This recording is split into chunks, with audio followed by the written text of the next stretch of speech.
It's the Rob Carson Show. Are you ready to be podsmacked? Now, here's Rob Carson.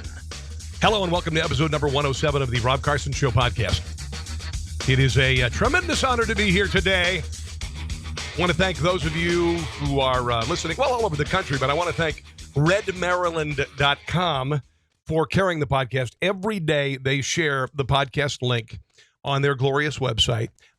Maryland is a second home, and I might even venture to say a first home because I lived in Maryland for a decade and I do miss it dearly.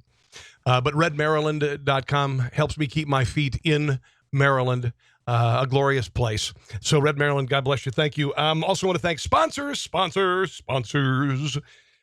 of Life Chiropractic, Dr. Alex Nelson. Glad to have you as a part of the show. You can go there and get a family adjustment or an adjustment on your spine if you're a veteran or a veteran's family member for only $30. They love taking care of whole families for aches and pains, but also this amount maintenance as well. All right. And you're going to start thinking about that as you get up there in age. You're going to have low back pain. You're going to have shoulder pain, carpal tunnel, neuropathy, all these things. They can help. They can really, really help. They help firefighters, first responders, police officers, athletes. FountainofLifeChiro.com. FountainofLifeChiro.com. They are on Congress Avenue, 8335 North Congress Avenue in KC. Here's a number if you want it, 816-741-4711. 816-741-4711. FountainofLifeChiro.com. Also, GrassMonstersKC.com. They have these marvelous American-made mowers, industrial, residential, Dixie choppers made in Indiana, Hustler mowers made in Kansas, built like a brick excrement house. Do not go to a big box store and buy a chained-up mower out in front. They're crap. They are crap. And Grass Monster KC, they can maintain them, too, because you might need a tire. You're going to need some belts eventually. Not for a while with these mowers because they're just amazing. GrassMonstersKC.com. They're 5520 Raytown Road, Raytown Mo. GrassMonstersKC.com. Okay. So, some politics today. Some non-political stuff today. I've got a little bit of Tiger Woods that I'm going to play for you. He got his DUI arrest over the weekend. And a lot of people, when you are famous, cheer for your destruction. I don't know why that is. For some reason, some people want to tear people down for success. And I think this is a tragedy that is on the way to happening with Tiger Woods.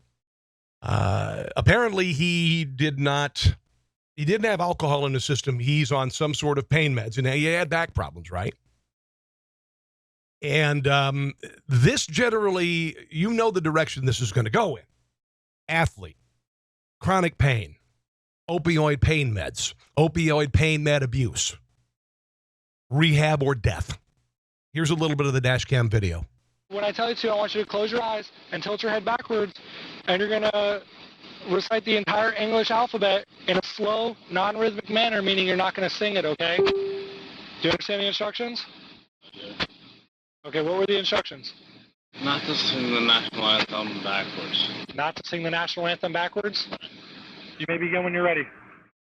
Mr. Woods, you don't have to walk anywhere. Go ahead and stand with your feet together and your arms down by your side. What are we doing? Right now? Okay, you get it. He was sitting in a car that was not moving, 2 flat tires, and he's a mess. And he's a mess. I know he's had faults. He really messed up with his marriage. But I hope he gets better before he gets worse. I really, really do. Oh, breaking news, even though you may not be hearing this right at the time it happened. President Trump has announced his decision to withdraw the United States from the Paris Agreement on climate change. Hell yes! Those of you who think that climate change is whoops, there's the pop-up. Those of you who think that climate change is real, sure, climate's change. Will getting into this agreement prevent it from stopping? No, it won't. This agreement has many faults, guys. It's an agreement that basically is meant to bring down the United States and the successful countries in the world without raising the boats of the poorer countries. I'll get into a little bit more on this in a while. It's not the end of the world. Doesn't mean your children are going to die. It doesn't mean that the world is ending. All right. Doesn't mean that you're going to be living on beachfront property even though you aren't near the ocean because of the melting polar ice cap. It doesn't mean any of that. Doesn't mean any of it. That's just fear-mongering and bullcrap.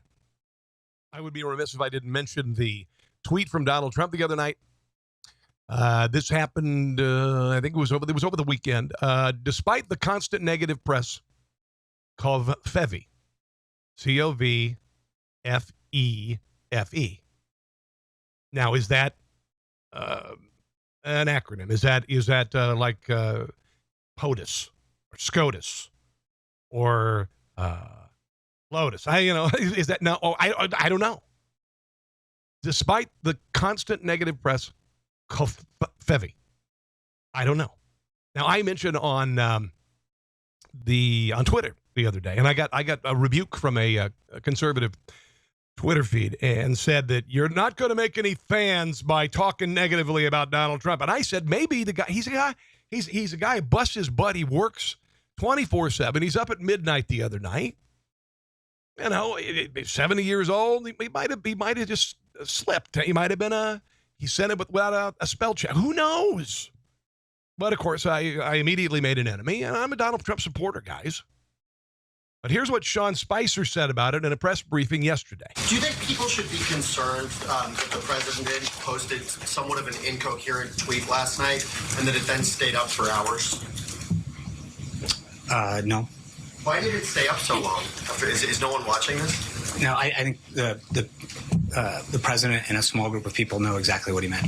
Blake. Okay, now there's the press reaction. They think it's a joke. And originally I just thought, maybe just it's late. It's late. We occasionally make mistakes online. We post things before we spell check. I don't know. Or it could actually mean something.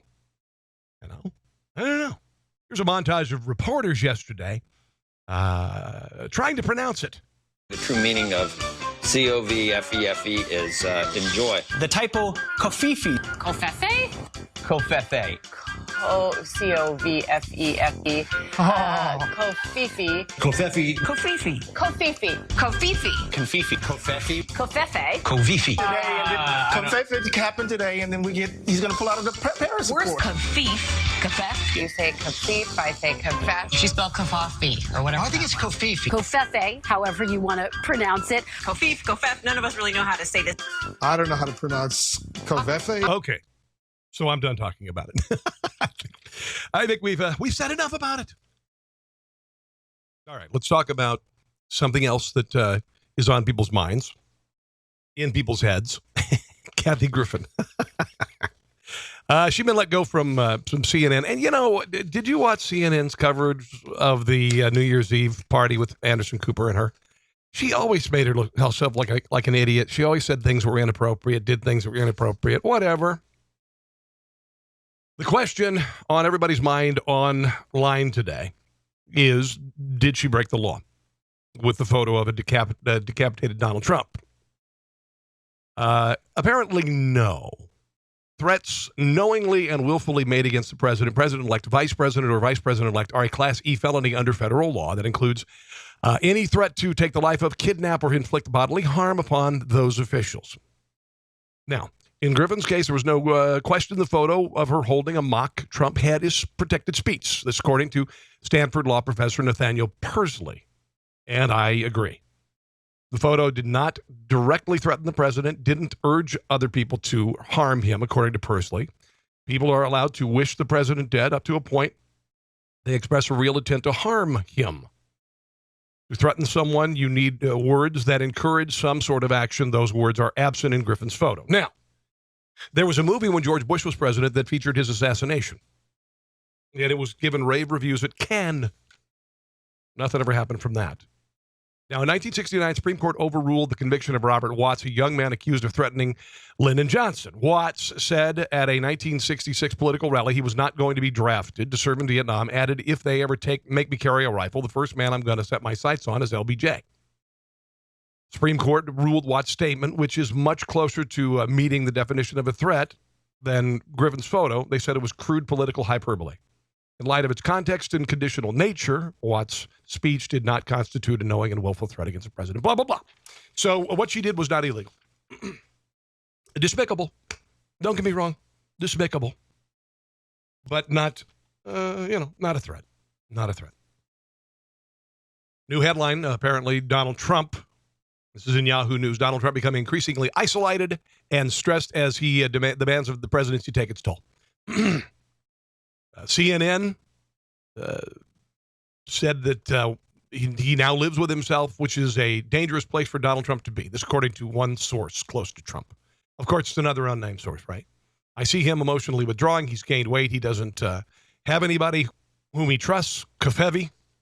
The president was in a pretty glum mood before his first foreign trip to the Middle East and Europe, according to an unnamed source. It's a tough job. All right? I could see stress, gaining weight, sure. Same thing happens when you don't have a job. Okay? All right. I've got some great stories about campus madness I'm going to get into in a few. Now the mascot that's under attack that is racist. Are you ready for this? It's an animal. I'll share that with you in just a second. Whether you have a commercial operation, whether you have a residence, Grass Monsters KC, place you need to get Dixie choppers or Hustler mowers. Dixie choppers from Indiana, Hustler from Kansas. Both built like a brick excrement house. Absolutely incredible. I got a Silver Eagle Dixie chopper in my garage. I mow my neighbor's yard just because I have the mower. I do. Because I enjoy it so much. I really do. It's comfortable. It's got a comfortable seat with shock absorbance, so you never, soar when you're running over stuff.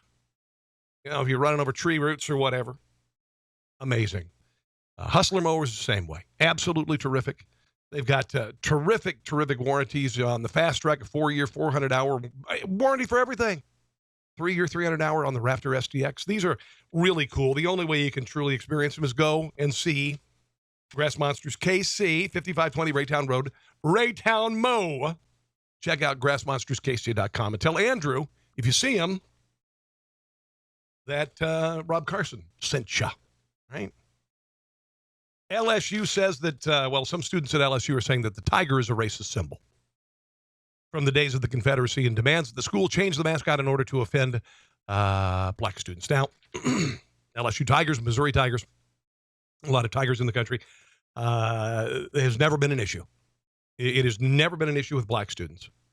I have been at plenty of Mizzou games. There are plenty of Missouri football and basketball players who embrace the Tigers. Many of them are of color, didn't think twice about it, but some moron has decided to tie this into some sort of a racist symbol.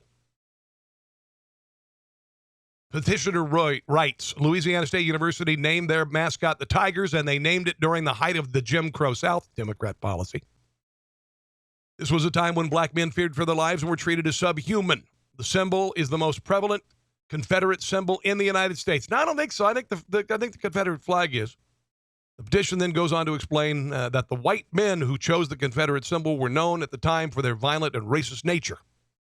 These powerful white males chose the tiger as a symbol to honor a Confederate regiment called Louisiana's Tigers. Well, did they do that in Missouri? They were known for their propensity for violence on and off the battlefield. They were just as violent as the black slaves they owned, to the black slaves they owned, and later even more violent once those slaves were set free. It's incredibly insulting for any African American to attend a school that honors Confederate militantism. It is already hard enough to be a black student at LSU, and these symbols must be changed.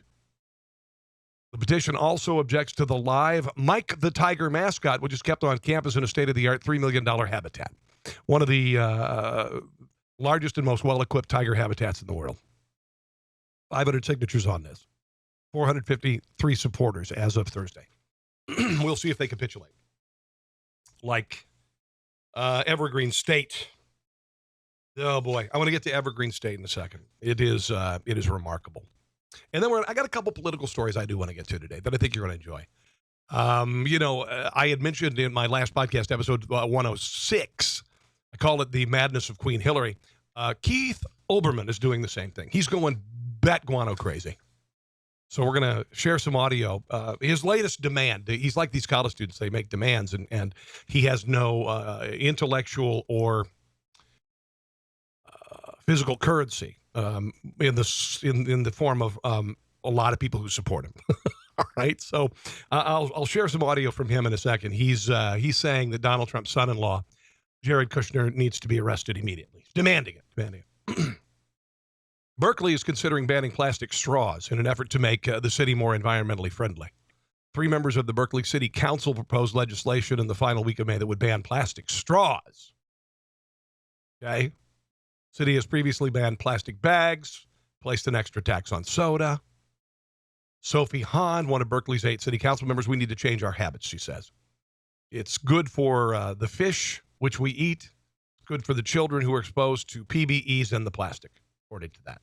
Bendy straws. No telling if on the campus of Berkeley, if they're going to ban pacifiers for the students there. That's the latest. Evergreen State. Brett Weinstein, professor of biology. He challenged this ban on white people on campus. They decided to. They've been doing a racial protest in the past, and what it is generally students of color don't show up, faculty members don't show up one day on campus as a sign of how impactful it is to not have them there. Well, this year they decided to ban white people from campus. White people could not. This guy, who's a very left of center leftist, I won't say progressive because left doesn't mean you're always progressive. You're regressive a lot of the times. He had challenged coercive segregation by race.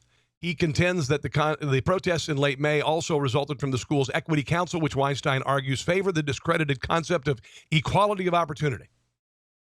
Okay? The Equity Council mandated an equity justification for each new addition to Evergreen's faculty, which Weinstein argues constituted equality of outcome. Now, he's a progressive. I'll try and put this in layman's terms because he gets all sorts of academic. He's a progressive. He should love equality of outcome. That's what socialism is. That's what everybody gets the same thing regardless of effort.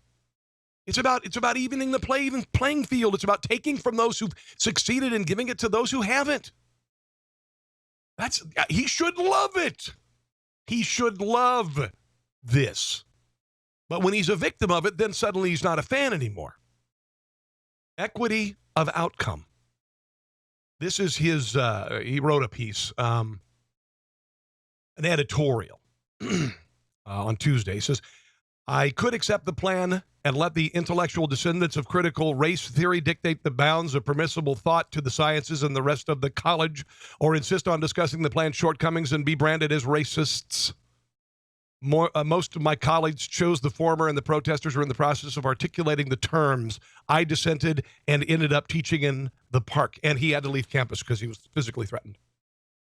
I think the protesters need to focus a little bit more on learning. You've heard my expression, copyright 2017 Rob Carson, get your asses to your classes in case you missed it the other day.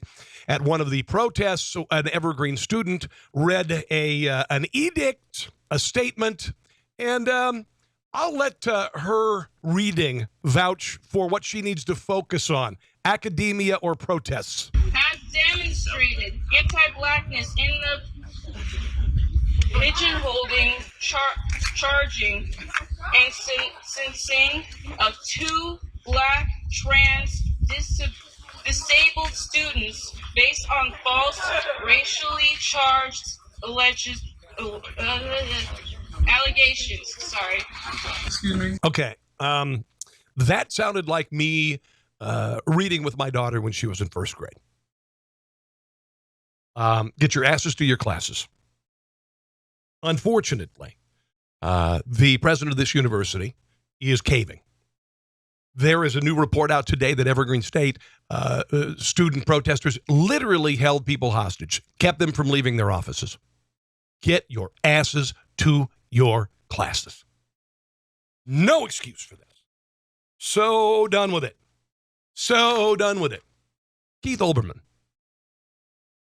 He, the other day, said that Donald Trump needed to be impeached. That was his ongoing, and he does this, he repeats a line throughout his entire diatribe, his entire monologue, whatever, and he repeats it over and over again, and it was impeach Donald Trump now or something like that. I don't know what the hell it was. But he is Olbermann really destroyed himself. He used to be, I kind of liked him when he originally started as he was on ESPN, and he was mildly entertaining and had a sense of humor. Now he's just a batshit crazy leftist who can't get a job because everybody hates him. Here he is calling for Jared Kushner's immediate arrest. Now, realizing, of course, he has no currency whatsoever to be able to call for an arrest, but he does it anyway. I call for the immediate arrest of Jared Kushner. Oh, we'll get right to that, Keith. Yeah, hold on. I'm going to call the Secret Service just real quick. Let's get the phone here real quick. Okay, we're on it. Let's hear him again. I call for the immediate arrest of Jared Kushner. That'd be like me calling for the immediate arrest of Jared Kushner. I mean, what's the point? I call for the immediate arrest of Jared Kushner. Hello? I'm hearing crickets. If he should not be suspected of money laundering, racketeering, and influence peddling, then he should be suspected of obstruction of justice and espionage and possibly worse. Suspected. Okay, but nothing's been proven, and there's no evidence. There is no other option that can be reasonably entertained. There's no other option that can be reasonably obtained. No, this is the most unreasonable option that you want to attain. 18 U.S. Code 794, Section A, gathering or delivering defense information to aid foreign government. He Googled that. He Googled that last night. Quote, whoever with intent or reason to believe that it is to be used to the injury of the United States or to the advantage of a foreign nation, communicates, delivers, or transmits, or attempts to communicate, deliver, or transmit to any foreign government. I guess this makes him a lawyer now. I'm not sure. Or to any faction or party or military or naval force within a foreign country, either directly or indirectly. Information relating to the national defense shall be punished by death or by imprisonment for any term of years or for life. Okay, so there it is. He's read some statute that he Googled last night. And because he has that, and apparently he's made himself a lawyer, he is demanding the arrest of Jared Kushner. You may be the only people who have heard Keith Olbermann because nobody's listening to him. I just like to play him because he's kind of crazy. Here's his meme yesterday. Arrest Kushner now. Arrest Kushner now. Arrest Kushner now. Arrest Kushner now? Arrest Kushner now. Sounds like he's doing a voice audition. Arrest Kushner now. I think he's got a standing in front of a mirror. Arrest Kushner now? Look at me. Arrest Kushner now. After the mounting circumstantial evidence of collusion between his father-in-law's campaign and the government of Russia, There's no evidence, you idiot! Would make Jared Kushner be willing to tempt prosecution under the Espionage Act to avoid his contact with Russia becoming known to the President of the United States. Arrest Kushner now. Arrest Kushner now. Okay, here comes this big sappy sign-off. Are you ready for it? Resist. Peace. Resist. Peace. You should say peace out. I don't know. Maybe. Might be a little bit more appealing to the younger generation. I love his commentaries. They're so overly dramatic and awesome. Although, my audio blogs can be a little bit, dramatic. I won't say overly dramatic, but maybe. Oh, they've come up with a cute name for Jared Kushner and Ivanka Trump. I think you know what it is, kids. Climate, if this is accurate that they are going to pull out, this was a massive debate in the White House. It pitted... Oh, by the way, Trump did pull out of Paris. Steve Bannon, one of his top political advisors, against Jared and Ivanka. And it can't help... He said Javanka. But think that Jared Kushner's sort of weakened position with this investigation may have weakened him in this big policy debate. Yeah. And to me, it's another example... of the United States' retreat from the world, retreat from international agreements under Trump. And you're right, he did promise this to his base, but frankly, I don't think his base would care one way or another on this. Okay, you're really wrong about that, by the way. The base was quite excited that he pulled out of Paris. I think this is something Trump could sell to his base if he actually believed in it. But this is a victory for the isolationist wing of the White House. No, it's a victory for the American economy. Jivanka. I knew someone was going to say Jivanka. I knew somebody was going to say Jivanka. Oh, my God, it's just so funny. Stop it. All right. Just a couple things about the Paris Accord, climate accords. Paris Agreement was basically an attempt to halt climate change on the honor system. Its only legal requirements were for signatories to announce goals and report progress with no international enforcement mechanism. As a result, it was likely that the United States and wealthy European nations would have adopted and implemented severe climate change rules. This is a backdoor. This is a backdoor carbon tax. That's what this is all about, folks. While many of the world's governments would avoid doing anything that would slow their economies, this is about lowering our boats, not raising the rest of the world. The agreement basically made the U.S. economy and Europe's strongest economies sacrificial lambs to the bullshit cause of climate change. Would have cost, and they're just saying, studies have said it would have cost the U.S. industrial sector $1.1 million, according to the U.S. Chamber of million jobs, according to the U.S. Chamber of Commerce. These job losses would center in cement, iron and steel, petroleum refining, industrial output. Probably would have risen, will definitely raise the price of electricity, probably, bring back $4 gas. Would hollow out states like Michigan, Missouri, Pennsylvania, Ohio. Smash small businesses, large businesses, Apple, General Electric, Intel, Facebook, Google. They were big fans of it because they can more easily cope with the costly regulations. Smaller competitors could not. In fact, small businesses and traditional startups would have been hurt by increased cost of compliance and all this bull crap. Look what the EPA did to American business. Make America poorer again. It looks like the average American, a family of four, would have experienced a 13 to 20% increase in their electricity costs during the year. And that's what it all is, guys. It's socialism. That's what it's all about. It's about taking from the wealthy, taking from the successful, giving to the not so much. And I'm a generous person, and we give a lot. But, we carry NATO's ass, all right? We carry the United Nations ass. This would have been just another incident of the United States stepping up while everybody just sat back. This is socialism at its best. This is the ant and the grasshopper.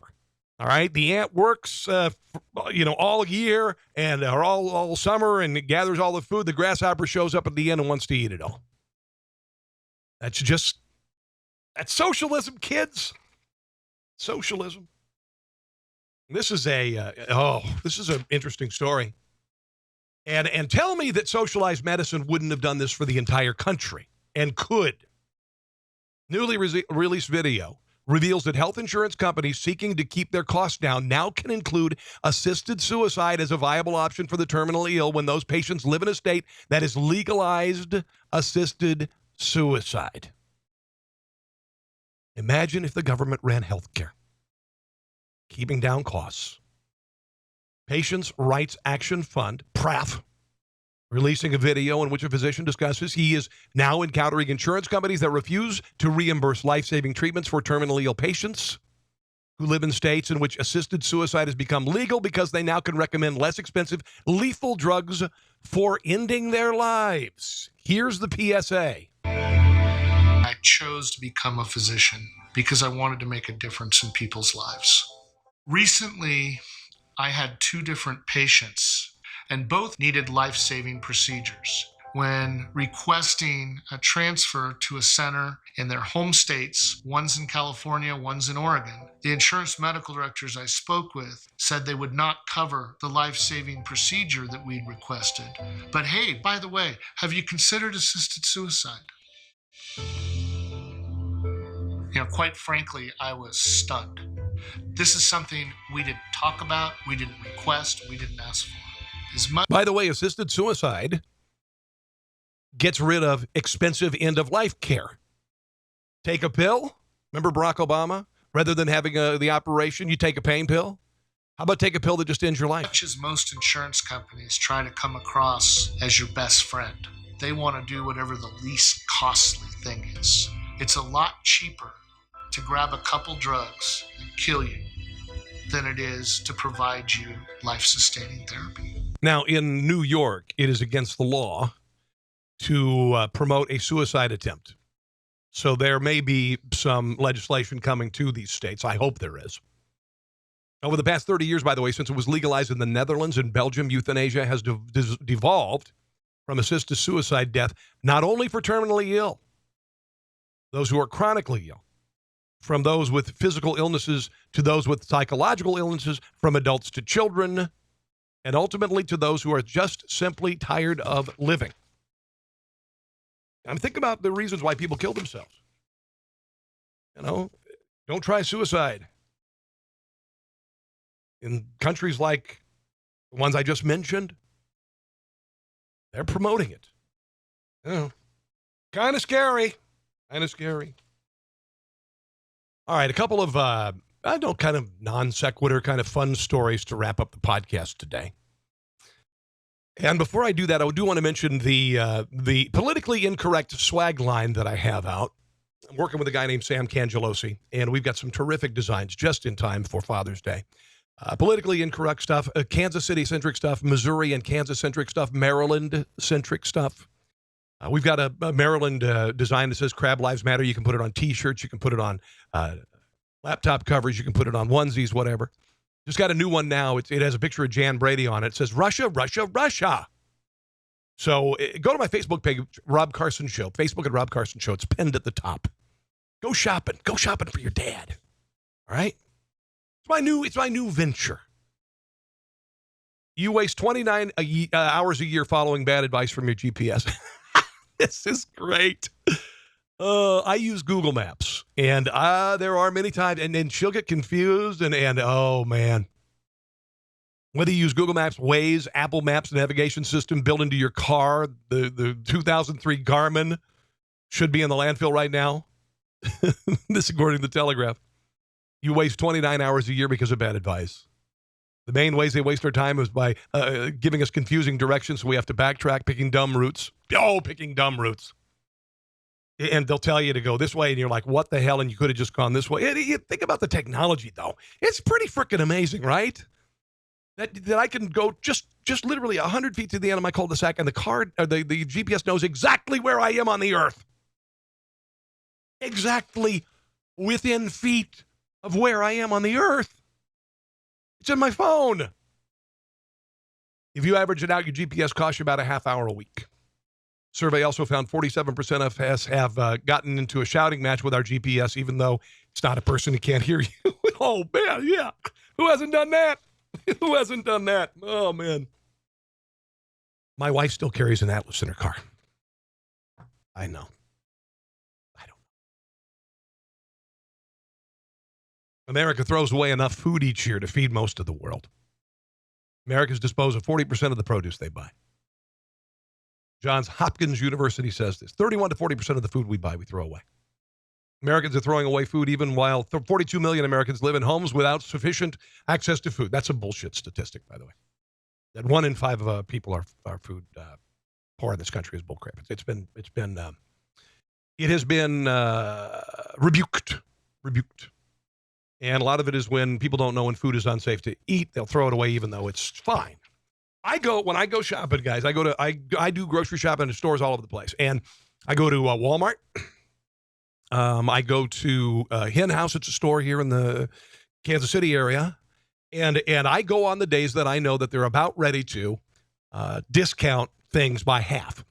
I've got some really great salads in my outside fridge that are normally $5. I got them for $2.50, $2.19. Sub sandwiches at Walmart, I know generally they're half priced on Thursdays, I think Sunday nights. I know Hen House, there are certain days of the week where the deli sandwich is going to be cut. Also, both places, they do bakery goods, half price. You got to know when to go, usually in the morning at Walmart, by the way. Morning at Walmart, there's a rack generally back by the dairy. There's my little, my little advice to you. And I do that all the time. Things aren't bad. They aren't bad at all. Ranker. has done and I've asked this question before. I ask this all the time, my kids and whatnot. If you could eat only one food the rest of your life, what would it be? According to Ranker. Here they are. I'll say that there are apples are number 11. Oh, God. No, cheeseburgers. I'm sorry, cheeseburgers. Apples, dear God in heaven, no. Cheeseburgers at number 11. Nachos, 12. Pancakes, 16. Yuck. Donuts, 19. Chocolate, 26. This is why we're fat. Oh, apples made the list at 33. Dear Lord. Here are the top 10. Macaroni and cheese is number 10. Couldn't do it every day. Chinese food? Yeah, if you want to weigh 400 pounds. Grilled cheese sandwiches? French fries? Fried chicken? This is the only food you're going to eat the rest of your life? No. Bacon? No. Spaghetti? No. Ice cream? My wife would. Steak? Pizza. I could eat pizza every day. And then you can put a lot of stuff on pizza. You can put healthy stuff on it. You can put unhealthy stuff on it. You can put veggies on it. It's the perfect food. Okay. That's going to wrap it up for episode number 107. Yeah, I know. I said episode 107. There have been 107 episodes of this. I thank you for your support. I greatly appreciate it. I would really appreciate it if you'd share on social media. Tell your friends about the Rob Carson Show podcast. Available on iTunes at The Rob Carson Show.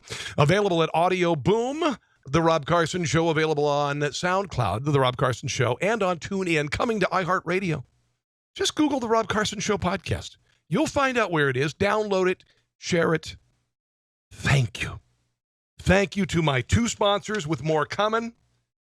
Fountain of Life Cairo.com, Dr. Alex Nelson, and GrassMonstersKC.com. Have a glorious day. God bless, and we'll see you back here for episode number 108 real soon. Thanks for listening to The Rob Carson Show. Friend him on Facebook at Carson Show, on Twitter at Rob Carson, and on Instagram, I think Facebook and Twitter are enough for now.